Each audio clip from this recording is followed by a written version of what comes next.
You know, life is a constant discovery and rediscovery, and throughout our lives, we are finding out different things about ourselves. There are some people who are lucky enough to know certain aspects of themselves when they're younger, and so it's easier for them to adjust into different life matters. However, there are some of us who only discover parts of ourselves, in fact, integral parts of ourselves, much later in life, and sometimes those parts of ourselves can reveal themselves when we are in marriages. And so imagine you are married to your partner, and one day your partner says to you, I need to speak to you. It's something serious.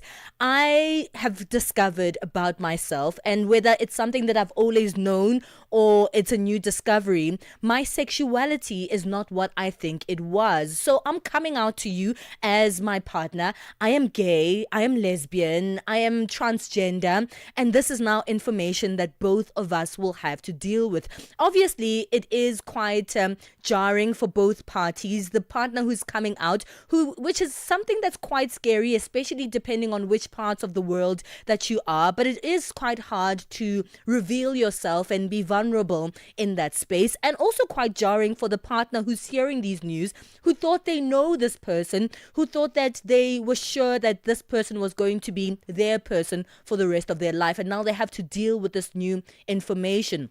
We're exploring what it means when someone's truth reshapes a marriage, and how the other partner can begin to process the revelation in this regard. Joining us on the line is family law mediator and life coach Rushka Lee. Thank you so much for your time, Rushka. It's always a pleasure to have you on the show. Good morning. Yes, thank you so much for having me. Lovely to be here again. Look, it is unfortunate that, in fact, I don't think it's unfortunate at all that, we are continuously discovering different things about ourselves. And when it comes to sexuality, some people know from the beginning and some people might know much later in life. But when it happens, it's not an easy process or an easy thing, because everyone is dealing with really hard truths on a personal level. So I want us to start there, in fact, when the late in life a person who is now discovering their sexuality, or maybe only now is comfortable to speak about their sexuality, when they're confronted with this change in their lives? Yes, yeah. So, look, at the end of the day, as we get older, we learn more about ourselves. And by that time, life happened, and you are probably, you've already built a life where, there's this parts of you and there's people in your life, but that doesn't change the fact that, you are who you are at the end of the day. So Absolutely. It doesn't change that you are who you are, but then by then you've already taken a decision to be in a marriage, a heterosexual marriage, and now things are changing for you. Where's the beginning of that process? Because now not only are you worried about yourself and this new information about you, which is already hard to process on its own, but you yes. also have to worry about this person who you've decided, or you had decided, to spend the rest of your life with. Yes, so I'll be honest, it all depends. Like with the heterosexual marriage and divorce, the divorce itself and post-divorce process depended on the initial marriage itself and the level of openness and the level of communication and all of that. So when something like this happens, where it's a question of, I always knew this about myself, but now I really have to, because there's always that niggling in the back of your mind that this is who I am and this is who I need to be. So it's hard being honest with yourself.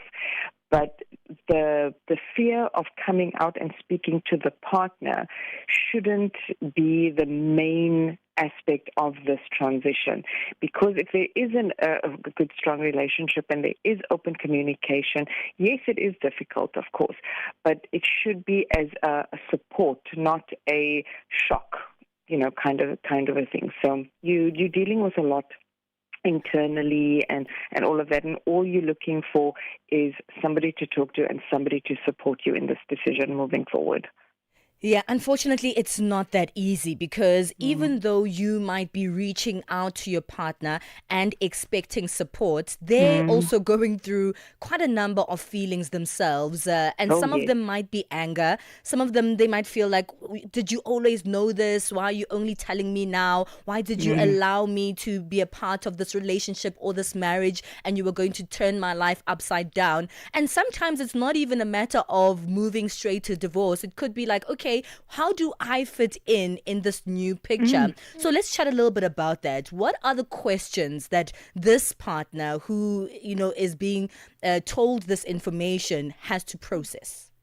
Okay, first of all, there is nothing but shock, surprise, anger, and there are like 6,000 things running through the recipient's mind at that time, because the first thing that any human would do is, why are you doing this to me? So that Yes. is, it's natural, we're all human, but in order to process everything, just take a breath, take a step back, and this is not really about you, it's about the other person.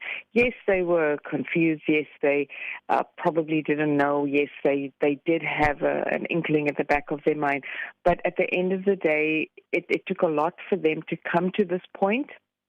And obviously, you are devastated if you've had this life in your head, and you had this happily ever after, riding into the sunset together, and all of that comes crashing down in a matter of minutes.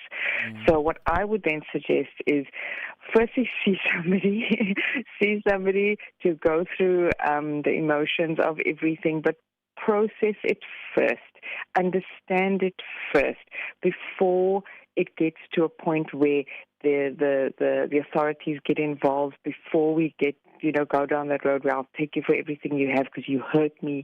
Obviously there's hurt, obviously there's anger, but it all boils down to, how can we move forward with this, especially if there's children involved. That becomes very, very difficult and sticky later on. But yes, obviously there's going to be mixed emotions, there's going to be anger, but I would suggest that you see somebody to mourn the life that you obviously are not going to have anymore, and to mourn the ending of the relationship. You can have a healthy ending in the situation. Well, it doesn't always have to end, but it does have to be healthy, because there's so many nuances depending on, in fact, what exactly the news are. So perhaps this partner could say, I am bisexual. I don't know what that means for us, because I am still attracted to you and I love you as my partner, but now I also have this other aspect of myself. Or maybe I'm transgender and I'm actually not even the gender that you thought I was. So you perhaps could have been marrying a woman or marrying a man, but that's not who I am at my core. And now I'm coming out. We need to take a break, Rushka. Stay with us on the line, and we can find out, in fact, from a perspective of a mediator, if you were come in to the situation, what are some of the steps and processes that this couple would have to resolve, whether they decide to stay together or be apart. There needs to be a healthy way to go through something like this. So stay on the line. We're speaking to family law mediator and life coach Rushka Lee, and we'll continue this conversation after the break. Africa in Business on Channel Africa. The United States was very vocal at the beginning of South Africa's G20 presidency, and this is largely due to strained relations with South Africa at the time, that they were not really keen on participating. Where do they stand right now? The US is planning to take over the presidency of the G20 next year, and our understanding from them is that they intend to continue to do so, and therefore it is quite difficult then to be in a situation where you are not attending deputies' meetings or discussions during our presidency, and then to take over the presidency next year. From a finance track perspective, there has been engagement. We've been working on a communique last week and this week here in Zimbabwe. What's important about that is that it's a consensus document, and so all the members in the room have to agree to the language that is used there, and our US colleagues have been part of those discussions and negotiations. Bringing the African markets into your home. Channel Africa, the African perspective. 9 to 12 midday, Central African Time. On the move with Pali Satau and Benjamin Mushatama. Hey, we continue this conversation as we start off our hour as we're speaking about coming out in marriage. Maybe you feel like, hey, man, I've been feeling like I'm not what I thought I was. I want to go through a particular change. And then you go to your partner and you're like, you know what? I'm actually gay. Hey, look, I'm actually lesbian.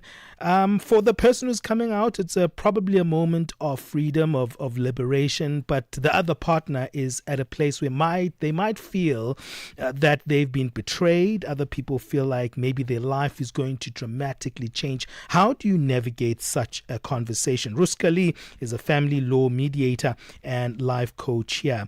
And, you know, I feel for the other person as well, the one that is actually getting the news revealed to Rushka, because they also are going to change in terms of how their life is. Probably they might try to accommodate their partner in some way. Others might be very, very angry. Other people will feel heavily betrayed. But it is a moment of reckoning even for the other partner who's hearing the news. Yes, absolutely, 100%. Look, at the end of the day, on your wedding day, okay, you say your vows, you do whatever, and then you have this image in your mind about how you guys are going to grow old together with your children and where you're going to end up on retirement and all of those things. Yeah. And when somebody comes to you and says this, immediately you think it's all over. Like, my dreams have been shattered and it's all because of you. But, you know, it doesn't necessarily have to be that way. Look, when we're handling from a legal aspect in terms of a marriage, whether there's kids or not, doesn't matter. But like I suggested earlier, the first point of call is to go see somebody professionally, like a coach, like a psychologist, to get through the emotional aspect, to see if this is something that we can pursue, but pursue it differently, or if we need to call it quits right now. So. Yeah. And that conversation, do you think, because we are in a legal framework, because a marriage is a legal unit, it makes it more complex of how to navigate moving forward from that? Yes, no, absolutely. So look, with any mediation, with any marriage, whether it's heterosexual or something like this, where there's a new dynamic within the marriage, the divorce process doesn't change. The mediation process doesn't change. The conversation, however, changes. So it needs to be, I wouldn't say that you need to know exactly what you need to do or how you need to move forward before you see a mediator. Yeah. I'm just saying that there could possibly be maybe several directions that we need to take into consideration, and then taking that to the mediator and saying, look, this is what I would like, and let's try and get to that point.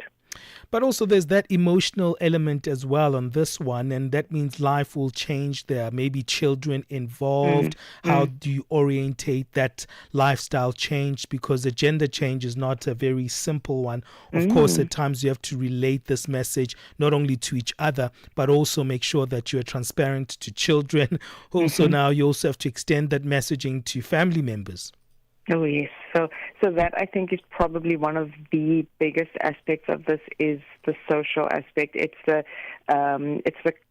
family aspect. It's the dynamic within society, within your community.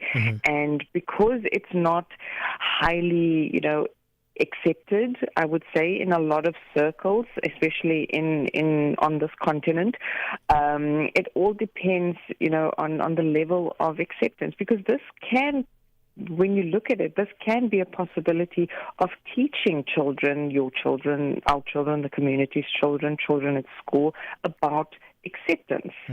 And just kind of, raising that aspect that, a human being is a human being, regardless of how they look on the outside. On the inside, they are filled with values and, what the things that you hold close. So it can be seen as an opportunity to raise the kids, the next generation, with that level of openness and acceptance for all human beings. That's in an ideal world. Maybe there is a difference of belief. Maybe there's a difference of what this actually means. And that could actually filter through to how you actually deliver the news to others as well, not just to each other. Because such news doesn't always come with just simple acceptance. At times there is a rebuttal from the other partner who says, how could you do this to me? Why is this the case? Actually, what's going to happen to our children? In fact, I don't want you to be a part of our children because of this. I didn't meet you in this way. What then?